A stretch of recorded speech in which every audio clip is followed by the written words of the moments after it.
Hi hello నమస్తే welcome to film Jalsa. So weekend Ratnam ఈ వారానికి మనకున్న ఒకే ఒక్క సినిమా రత్నం. విశాల్ గారు యాక్ట్ చేసిన సినిమా.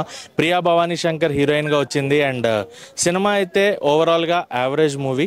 అండ్ ఎందుకు యావరేజ్ అంటే ఫస్ట్ హాఫ్ చాలా బాగా తీసుకెళ్లారు. హరి గారు తీసిన ప్రీవియస్ మూవీస్ చూసుకుంటే హీరో ఎలివేషన్స్ కానీ ఆ టేక్ ఆఫ్ కానీ ఏదన్నా సినిమాలో కంటెంట్ చాలా బాగుంటుంది.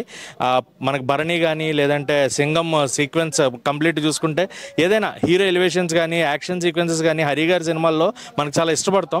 ఇందులో అలాంటి యాక్షన్ సీక్వెన్సెస్ ఉన్నాయి. అండ్ విశాల్ గారు కూడా మంచి యాక్షన్ హీరో, బాగా ఫైట్స్ అవి చేస్తారు. బట్ ఇందులో ఎక్కడ అంటే ఫస్ట్ హాఫ్ బాగున్న సెకండ్ హాఫ్ మనకి ల్యాగ్ అనిపిస్తుంది. అండ్ మదర్ సెంటిమెంట్ ఉంది. మదర్ సెంటిమెంట్కి కొంత కనెక్ట్ అవుతాము. కొన్ని చోట్ల అరే ఏంటిది మదర్ సెంటిమెంట్ ఇలా ఈ రకంగా డ్రైవ్ చేశారు అన్న పాయింట్ ఒకటి అనిపిస్తుంది. అండ్ ఇందులో మనం మెయిన్గా చెప్పుకోవాల్సిన క్యారెక్టర్స్ అయితే మురళీ శర్మ గారి క్యారెక్టర్ చాలా బాగుంటుంది. ఆయన క్యారెక్టర్ చాలా డిఫరెంట్గా, అంటే ఆఫ్టర్ లాంగ్ టైం మనకు ఒక ప్రకాష్ రాజ్ గారు ఒక సినిమాలో పౌడర్ అద్దుకుంటూ కూర్చునే క్యారెక్టర్ లాగా ఇందులో కూడా ఆయన అలాంటి ఒక క్యారెక్టర్ ఇచ్చారు ఆయనకి. ఆయన క్యారెక్టర్ చాలా బాగుంది. అండ్ సముద్రకని గారి క్యారెక్టర్ అయితే నాకు చాలా చాలా నచ్చింది. సినిమాలో ఆయన క్యారెక్టర్ చాలా హైలైట్ ఉంది. ఆయన చేసే సినిమాలన్నీ కూడా చూసి ఆచితూచి ఒక మంచి క్యారెక్టరా, మంచి లైఫ్ ఉంటుందా అనేవి చాలా బాగా చూసుకుని క్యారెక్టర్స్ డిసైడ్ చేసుకుంటున్నారు. అండ్ మ్యూజిక్, డిఎస్పి అందించిన మ్యూజిక్ చాలా బాగుంది.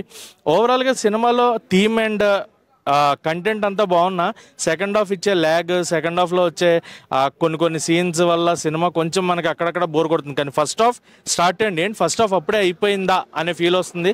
సెకండ్ హాఫ్ స్టార్ట్ ఎండ్కి వచ్చేటప్పటికి ఏంటి ఇంకా అవ్వట్లేదా అనే ఫీల్ వస్తుంది అనమాట.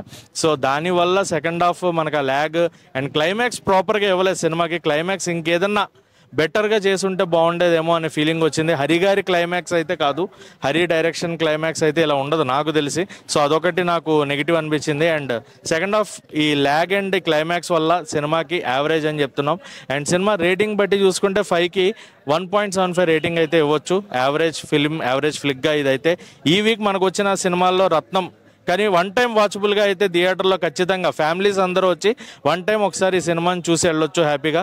సో సమ్మర్ ఉంది కాబట్టి ఏసీ కావాలి అనుకున్న వాళ్ళు, ఒక సినిమా మనకు ఏదన్నా ఈ వీక్లో మంచి సినిమాకి వెళ్ళాలి అనుకున్న వాళ్ళకి ఫ్యామిలీ డ్రామాగా అయితే రత్నం ఉంది. So please do watch it in theatres. Thank you.